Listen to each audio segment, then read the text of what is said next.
présent, c'était la première pierre de la Thalasso.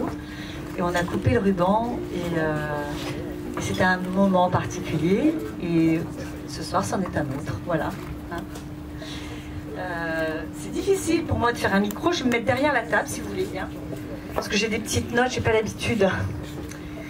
Donc, je vais essayer exprimer ma profonde gratitude envers l'ensemble des générations, génération passée, génération présente, génération future. Cette nouvelle vague, c'est le titre que mes enfants ont choisi pour leur nouvelle société, qui s'empare avec brio du flambeau de l'entreprise familiale. Une histoire de famille, d'entrepreneuriat est souvent adossée à une transmission. Et on va parler un peu de transmission ce soir, je crois. Dans ce contexte, Nicolas se positionne non seulement comme la source, mais aussi comme le guide et le gardien de sa vision, la sienne.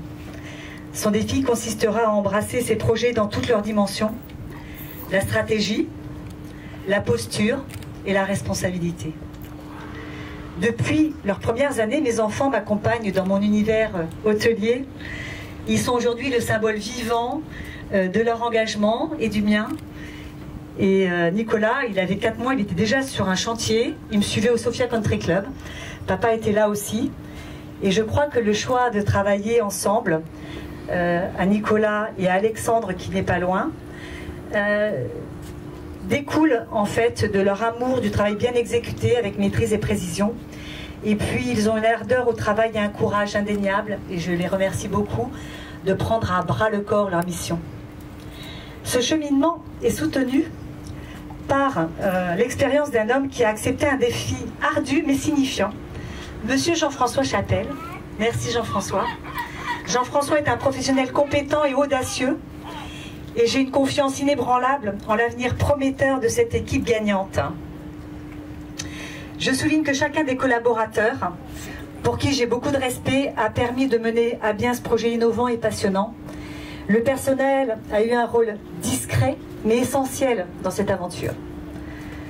Je transmets donc mon entreprise à mes enfants, et face aux nouvelles dynamiques qu'ils vont trouver face à eux, ils auront la nécessité de renouveler des défis cruciaux, donner un sens profond à leurs actions, anticiper les tendances émergentes, qui mieux qu'eux peuvent le faire. Quand on a 60 ans, c'est un peu trop tard. Améliorer l'efficacité opérationnelle, adopter une gestion exigeante, évidemment, pour avoir des projets aussi ambitieux, il faut aussi en passer par là, et promouvoir l'innovation et le développement durable. Ayant cédé ma place de PDG à Nicolas, je deviens la présidente du conseil d'administration, la directrice artistique du groupe, j'en raffole, et je me consacre à la création d'une biennale d'art qui met la scène contemporaine française à l'honneur. Le thème de cette biennale est de rendre un hommage vibrant à Cannes et à sa lumière. Désormais, l'art ne se contente plus d'orner, mais il devient un élément central de la conception de l'hôtel. Cette vision a été habilement intégrée par notre designer formidable Rami Fischler. Je ne sais pas où il est pas loin, voilà. Merci Rami Fischler. Son équipe a travaillé sans compromis, et je le remercie très sincèrement pour son engagement à nos côtés, pour son intégrité concernant la transition écologique et pour son talent, parce qu'il a beaucoup de talent. Et il a compris tout de suite ce vers quoi nous souhaitions nous diriger, et il a très joliment mis en scène nos artistes. Le Canopy de Cannes s'inspire de la transformation culturelle de notre société. Il aspire à refléter l'époque en mettant en scène des artistes. Cette démarche s'inscrit dans une perspective de démocratisation de l'art contemporain en captivant des publics moins familiers. Il s'agit aussi là de transmission. Notre projet n'est pas d'accumuler des œuvres d'art. Notre projet est de devenir une vitrine de l'expression artistique visant à susciter des émotions. Lorsque j'ai entamé cette aventure, la création d'un parcours dédié aux amateurs d'art, au savoir-faire, aux artisans, Numa Ambursin, qui travaillait à Cannes à l'époque, souhaitait m'accompagner. Parti pour Montpellier, il a maintenu son engagement en participant au jury de sélection des artistes. Je le remercie de loin, mais voilà, il y a des artistes ici qui le connaissent bien. C'est alors que j'ai rencontré Élie, je ne sais pas où elle est non plus, Élie Grenet, spécialiste de l'art vidéo. Elle est directrice d'Around Video Art Fair, dont l'édition 2023 aura lieu à Bruxelles à la fin du mois. Ensemble, nous avons conçu cette biennale d'art de la scène contemporaine française avec un appel à projet en juin 2022. Ça fait déjà un moment. Je la remercie de tout cœur, ainsi que les artistes présents au devant de la scène. Donc Nazadine, présente à Cannes en 2019 au Suquet des artistes. Jennifer Douzenel, qui est représentée localement par Catherine Isser, qui est là aussi, je la remercie d'être là, à Saint-Paul-de-Vence. Mehdi Georges Lalou, mon ami, qui cueille des végétaux sur la Croisette pour faire des œuvres d'art. Émile de Gorce-Dumas, il devait venir... Ah ben oui, il est là, pardon, Émile. Le coloriste, céramiste, génial, venu partager sa culture avec nos équipes très gentiment. Et c'était un joli moment pour chacun, je crois.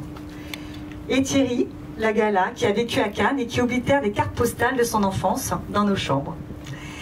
Thomas Hauser, il n'est pas là, il devait être là, mais qui fait aussi de très jolis clichés black and white.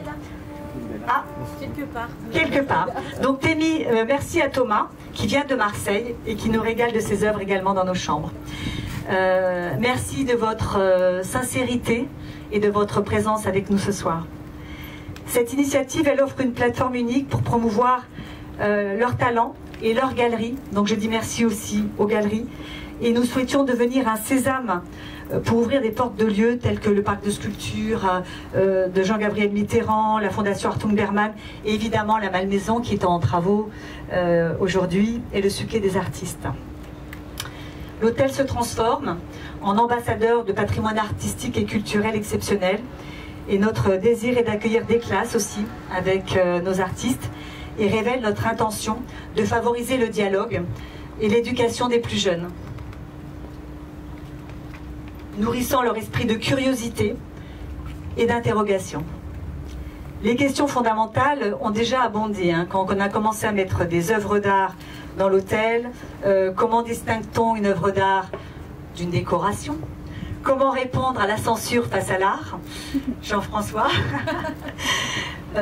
Ce sont des questions qui sont intéressantes. Mettre de l'art dans un hôtel, ça intéresse tout le monde en fait, les publics éclairés et les publics moins éclairés, et c'était l'objet, donc j'en suis ravie. Notre époque appelle à la spiritualité, à la culture, à l'émancipation individuelle, je récupère les mots de David, et à la cohésion sociale. Et David, tu as évoqué avec justesse la cohérence civilisationnelle. Et tu viens également d'ouvrir un nouveau campus universitaire lié à la créativité, donc je pense qu'aujourd'hui nous jouons de complémentarité. Et je parle un peu vite, j'ai pas l'habitude des discours, mais je voulais finir par une très jolie phrase de Monsieur Malraux sur l'art. La culture est le plus puissant protecteur du monde libre contre les démons de ses rêves, son plus puissant allié pour mener l'humanité à un rêve digne de l'homme, parce qu'elle est l'héritage de la noblesse du monde. Voilà, je vous remercie tous beaucoup.